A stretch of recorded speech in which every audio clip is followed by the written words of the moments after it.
So hey guys, welcome back to a brand new video. So आज की video में मैं आपसे बात करूंगा एल्काइंस के केमिकल प्रॉपर्टीज़, ठीक है, उसके बारे में। और ये पार्ट 2 वीडियो है। अगर आपने पार्ट 1 वीडियो नहीं देखा है केमिकल प्रॉपर्टीज़ का, ठीक है, तो उसको ध्यान से देख लेना। और method of preparation of alkynes का भी पार्ट 1 और पार्ट 2 भी देख लेना, ठीक है, ध्यान से। सो आज की वीडियो में हम क्या क्या डिस्कस करेंगे। एडिशन ऑफ हेलोजन एसिड, ठीक है।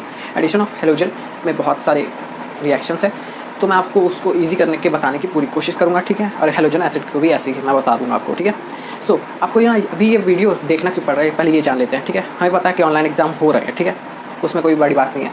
पर आपको छापने के लिए मतलब आपको थोड़ा सा, अगर ऑनलाइन में आप सोच रहे हो थोड़ा चीट करेंगे, तो उसके लिए भी आपको पता होना चाहिए कि एल्काइंस में कौन से रिएक्शंस है, एल्केन में कौन से रिएक्शन है। अगर आप सबको मिक्स कर दोगे तो आप कभी नहीं ढूंढ पाओगे और आपके नंबर कट ही जाएंगे एट लास्ट, ठीक है। सो आपको करना क्या है, आपको वीडियो देखना, आपको पता चल जाएगा कि कौन से रिएक्शन किस टॉपिक के ऊपर है, मतलब एल्केन के कौन से हैं, एल्कीन के कौन से, एल्काइन के कौन से, डाईइन के कौन से हैं। सो वो सब आपको पता चल जाएगा मेरे चैनल में, अगर आपने सब्सक्राइब किया है तो, ठीक है।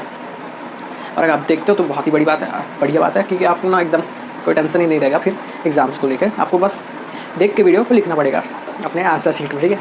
सो उन्हें कोई, मैं वो नहीं मानता, क्योंकि देखो ऑनलाइन हो रहा है तो आप थोड़ा सा चीटिंग वीटिंग चलता है, ठीक है। So back to the topic. आज की वीडियो में हम बात करेंगे एल्काइंस के केमिकल प्रॉपर्टी के बारे में, ठीक है। बिना किसी टाइम वेस्ट करते हैं वीडियो को स्टार्ट। सो गाइस देखो, अब हम बढ़ रहे हैं कहाँ, एडिशन ऑफ हेलोजन। हेलोजन मतलब कोई सा भी आप ले सकते हो, ठीक है।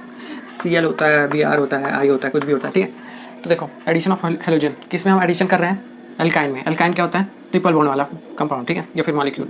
तो ये हमारा एसिटिलीन है, एसिटिलीन, ठीक है। जब हमने एसिटिलीन में क्लोरीन को ऐड किया, ठीक है, तो होता क्या है, देखो जब हम एसिटिलीन में क्लोरीन को ऐड करते हैं तो बहुत ही एक्सप्लोजिव मतलब रिएक्शन होने का चांस रहता है। तो हम एक्सप्लोजिव ना हो रिएक्शन और हमें प्रोडक्ट भी मिल जाए आसानी से, तो हम डालते हैं उसमें केसलगर, जो होता है एक डाइल्यूएंट, मतलब कि जो एक्सप्लोजिवनेस को कम कर देता है या फिर एकदम बिल्कुल ही जीरो कर देता है, ठीक है। उसको कहते हैं कि डाइल्यूएंट कहते हैं, और इसका नाम है केसलगर SbCl2, ठीक है।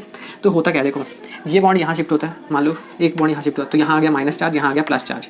फिर आपको पता है हम पढ़ रहे हैं एडिशन ऑफ इलेक्ट्रोफाइल, ठीक है। तो उसमें क्या होता है, इसका एक यहाँ जाता है और इसका एक बॉन्ड यहाँ जाता है, तो एक के पास आ जाता है प्लस, एक के पास आ जाता है माइनस। तो प्लस वाला Cl जाता है माइनस वाले CH के पास, ठीक है, और जो माइनस वाला Cl है वो जाता है प्लस वाले CH के पास। तो हमारा बन जाता है एसिटिलीन डाइक्लोराइड, ठीक है। देखो दो क्लोरीन ऐड हुए तो डाइक्लोराइड, ठीक है। अगर ब्रोमीन होता तो डाइब्रोमाइन, ठीक है, ब्रोमीन, ठीक है, कुछ भी। फिर से हम अगर उसको और आगे लेके जाते हैं, उसमें और Cl2 डालते हैं और केसलगर डालते हैं या फिर डाइल्यूएंट डालते हैं, तो हमारा वही सेम रहता है। देखो फिर से ये बॉन्ड यहाँ शिफ्ट होगा, या फिर से माइनस, या फिर से प्लस, इसमें फिर से माइनस प्लस होता है। देखो Cl के आपस बीच में फिर बन जाता है हमारा एसिटिलीन टेट्राक्लोराइड। तो ये ज़्यादा बड़ा रिएक्शन नहीं है, बस इसमें इंपॉर्टेंट चीज़ क्या रखना है, आपको प्लस माइनस का ध्यान रखना है। पहली बात, अगर आपने अभी तक मेरे वीडियो नहीं देखे हैं पिछले वाले, तो आपको थोड़ा ध्यान रखना पड़ेगा। अगर आपने देखे हैं तो आपके लिए बहुत ईजी होगा, ठीक है। आपको इन्हें मेन क्या ध्यान रखना है, केसलगर, ठीक है, जो कि एक डाइल्यूएंट है, जो रिएक्शन की एक्सप्लोजिवनेस को बहुत ही कम या फिर एकदम नेग्लेक्ट कर देता है, मतलब जीरो कर देता है, ठीक है। तो ये रिएक्शन का इंपॉर्टेंट है केसलगर, ठीक है, इंपॉर्टेंट टर्म। अगर ये आएगा तो आपको केसलगर तो लिखना ही है, ठीक है। सो अब हमने अभी तक पढ़ा क्लोरीन के बारे में, ठीक है, एडिशन ऑफ क्लोरीन या फिर एडिशन ऑफ हेलोजन में हमने पढ़ लिया क्लोरीन, ठीक है। अब हम पढ़ेंगे आयोडीन। क्लोरीन को हम लास्ट में लेंगे क्योंकि उसको एक एक्सेप्शन है, ठीक है। तो देखो एसिटिलीन में अगर हम आयोडीन ऐड करते हैं तो सेम वही होगा, ठीक है। आपको पता है आई का इलेक्ट्रोफाइल है, ठीक है, एक में आता है माइनस, एक में आता है प्लस, और ये बॉन्ड शिफ्ट होता है तो एक में आता है प्लस, एक में माइनस। तो प्लस वाला जाता है माइनस के पास, माइनस वाला जाता है प्लस के पास, ठीक है। अगर देखो वैसे तो एसिटिलीन में आयोडीन ऐड नहीं होता, ठीक है, बट अगर हम उसमें अल्कोहल ऐड कर दें तो कुछ डिफिकल्टीज, मतलब बहुत मुश्किल से हो जाता है। तो देखो इसीलिए यहाँ पे अल्कोहल लिखा है, कोई अल्कोहल नहीं, सिर्फ अल्कोहल, ठीक है। अल्कोहल में अगर रहेगा एज अ कैटलिस्ट तो फिर एसिटिलीन आयोडाइड बन जाएगा, ठीक है। तो ये है, इनमें आपको क्या याद रखना है, अल्कोहल के प्रेजेंस में बनता है एसिटिलीन आयोडाइड, ठीक है। अब बढ़ते हैं एडिशन ऑफ हेलोजन के ब्रोमीन वाले पार्ट की तरफ, ठीक है। मतलब ब्रोमीन आपको ऐड करना है एसिटिलीन में। तो क्या होता है, देखो नॉर्मल एसिटिलीन है, ठीक है। अगर आप अगर आपको ट्रिपल बॉन्ड से डबल बॉन्ड बनाना है, ठीक है, ब्रोमीन को ऐड करते हुए, तो आपको क्या होगा, क्या ऐड करना है, ब्रोमीन वाटर, ठीक है। अगर आप ब्रोमीन वाटर ऐड करोगे तो सिंपल Br2 मान लो ऐड हो जाएगा यहाँ पे, ठीक है। तो यहाँ पे क्या होगा, double bond CH double bond CHBr double bond CHBr बन जाएगा, जो है हमारा डाइब्रोमो इथिलीन है, ठीक है। पर अगर आपको ट्रिपल बॉन्ड से डायरेक्ट सिंगल बॉन्ड बनाना है, सिंगल बॉन्ड वाला वो ब्रोमीन बनाना है, जो है हमारा टेट्राब्रोमो इथेन, अगर आपको बनाना है एसिटिलीन से, तो आपको क्या करना पड़ेगा, लिक्विड ब्रोमीन ऐड करना पड़ेगा, ठीक है, जिसका फॉर्मूला है CHBr2 सिंगल बॉन्ड CHBr2, ठीक है। तो मतलब आपको इनमें क्या याद रखना है, इसमें आपको याद रखना है, अगर आपको ट्रिपल बॉन्ड से डबल बॉन्ड बनाना है एसिटिलीन से, अगर आपको डाइब्रोमो इथेन बनाना है, इथिलीन बनाना है, तो आपको ब्रोमीन वाटर यूज़ करना पड़ेगा।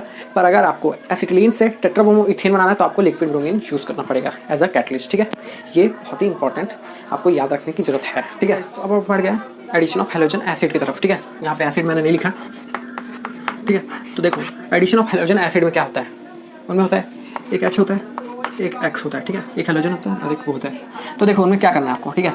देखो नॉर्मल एसिटिलीन है, HCl ऐड करना है, हेलोजन एसिड है जो, तो H के ऊपर प्लस रहता है, Cl के ऊपर माइनस रहता है, प्लस वाला जाता है माइनस के पास, माइनस वाला Cl जाता है प्लस वाले C के पास, ठीक है। तो लेकिन ये जो रिएक्शन है वो 65 डिग्री सेल्सियस में होता है और इसमें mercuric ion as a catalyst use होता है, ठीक है। अगर आपको ट्रिपल बॉन्ड से डबल बॉन्ड बनाना है तो आपको ये दोनों कैटलिस्ट यूज़ करने पड़ेंगे, ठीक है, ये दोनों कंडीशन। और जो हमारा डबल बॉन्ड बनेगा वो है हमारा विनाइल क्लोराइड, ठीक है।